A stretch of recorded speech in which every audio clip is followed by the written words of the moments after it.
ये किसान है, ये आपके प्रश्न का उत्तर देगा।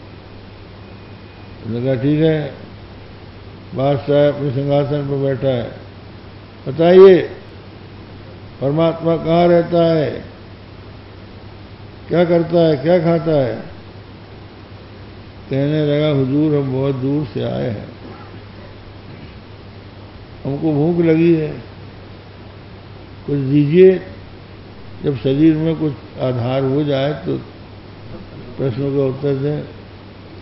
तो क्या दें आपको? दूध पिला दो। तो एक कटोरे में दूध आया। किसान देखने लगा गौर से कि ऐसे देखने लगा आंख से बार बार। बादशाह ने पूछा क्या देखते हो?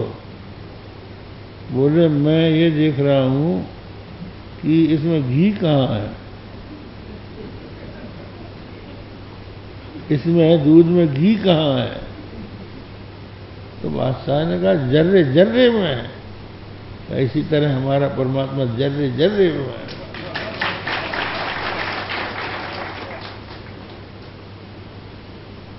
और पहले सवाल का जवाब तो दे दिया। बोले आप ये बताओ कि वो करता क्या है? तो किसान ने कहा कि देखिए बादशाह सलाम,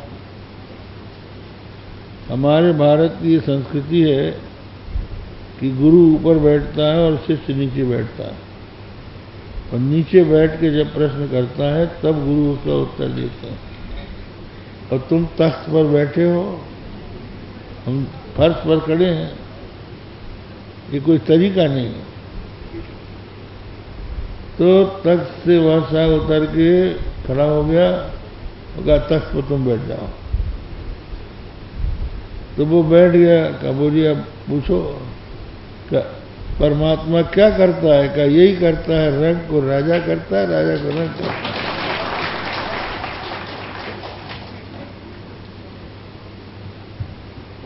हाँ भाई ये ठीक है, अब बताओ खाता क्या है? उन्होंने कहा जो अहंकार है उसको वो खाता है। हिरण्यकशिपु का अहंकार खाया, रावण का अहंकार खाया, बड़े बड़े जितने भी राजा थे, दुर्योधन था, कंस था, बाणासुर था, अघासुर था, आपका अहंकार नहीं रहने दिया, चौपट कर दिया, चूर चूर कर दिया भगवान ने। अहंकार उनको पसंद नहीं है। क्या ठीक,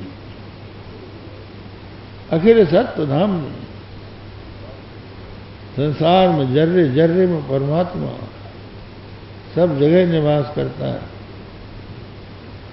अखिल सत्य धामनी त्वयि,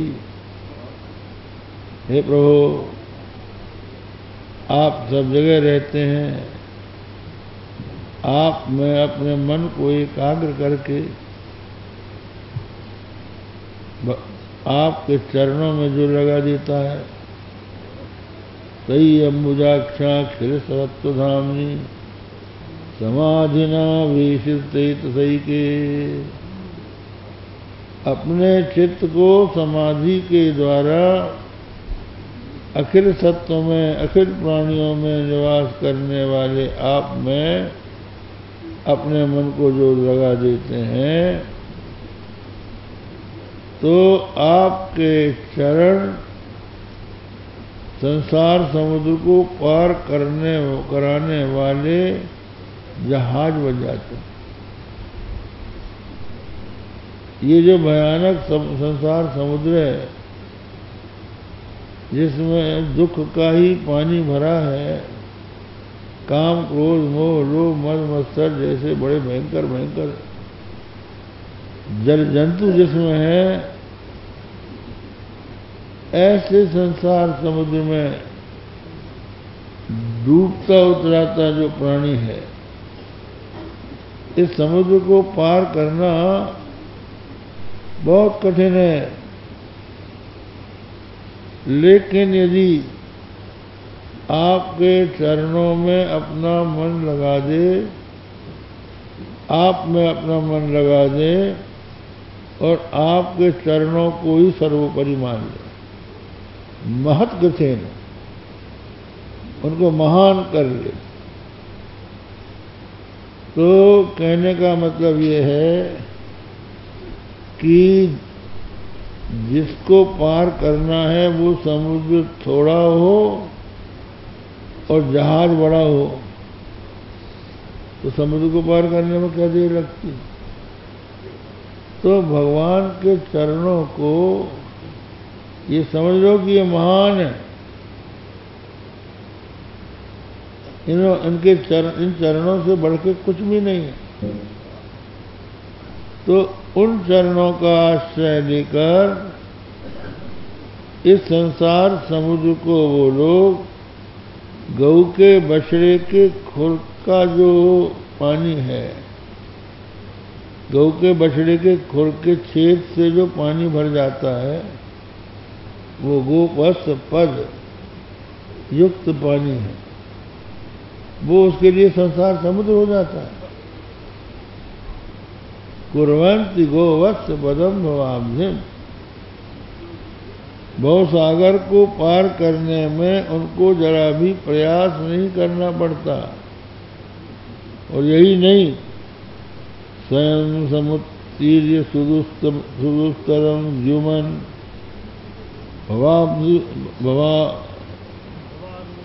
भवार्णवम भीममदभ्रसौहृदा भवत्पदाम्भोरुहनाममर्तते निधाय याताः सदनुग्रहो भवान। तो जो सज्जन है, भगवान के चरण कमलों का आश्रय लेकर जिन्होंने गोवत्स के समान संसार समुद्र को लांघ दिया है, पार हो गए, वो स्वार्थी नहीं, वो तरण तारण। तरण तारण चार प्रकार के मनुष्य होते हैं। एक होते हैं तरण, दूसरे होते हैं तारण, और तीसरे होते हैं तरण तारण, और चौथे आपको बताएंगे। तो तरण कौन? जो घर द्वार छोड़ के एकांत में जाकर भगवान के चरण कमलों के ध्यान में निमग्न होकर अपना उद्धार कर लेता है, मौन धारण कर लेता है, किसी से संबंध ही नहीं रखता, वो हो गया तरण। और दूसरा जो भगवान की कथा सुनाता है, भगवान का महात्म्य बताता है, लोगों को उपदेश देता है, पर अपने आप को उसके अनुसार नहीं चलाता, वो तारण।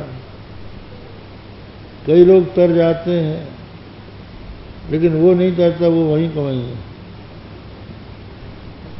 वो दूसरों को उपदेश दे रहा है, परोपदेशे पांडित्यम, दूसरों को समझाने के लिए बड़े पंडित बन जाते हैं, लेकिन जब उनके ऊपर बात कोई आती है तो सारा ज्ञान ध्यान खत्म हो जाता है। तो वो लोग हुए तारण। और तीसरे होते हैं महात्मा, जो तरण तारण होते हैं, अपने तरे और दूसरों को भी तारा।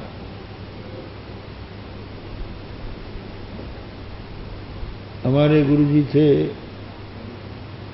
ब्रह्मानंद सरस्वती जी का,